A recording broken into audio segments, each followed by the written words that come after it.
It's the best fragrance. Come here, man. And then the other one is for your wife. How many wives? Your wife.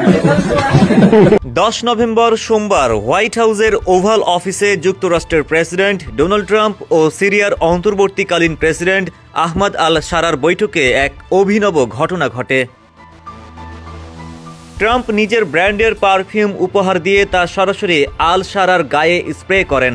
এরপর হেসে বলেন, এটাই সেরা ঘ্রাণ, আরেকটা তোমার স্ত্রীর জন্য। কিছুক্ষণ পর মজার ছলে প্রশ্ন করেন, কয়জন স্ত্রী তোমার? আল শারা সঙ্গে সঙ্গে জবাব দেন, অবশ্যই একজনই। তার এই জবাবে উপস্থিত সবাই হাসিতে ফেটে পড়েন। ট্রাম্প আবার রসিক ভঙ্গিতে বলেন, তুমি জানো না ভবিষ্যতে কি হবে। এই পুরো মুহূর্তটি ভিডিওতে ধরা পড়ে এবং দ্রুতই সামাজিক যোগাযোগ মাধ্যমে ভাইরাল হয়ে যায়। কেউ একে অস্বস্তিকর রসিকতা, আবার কেউ ট্রাম্পীয় কূটনীতির হাস্যরস বলে মন্তব্য করেন।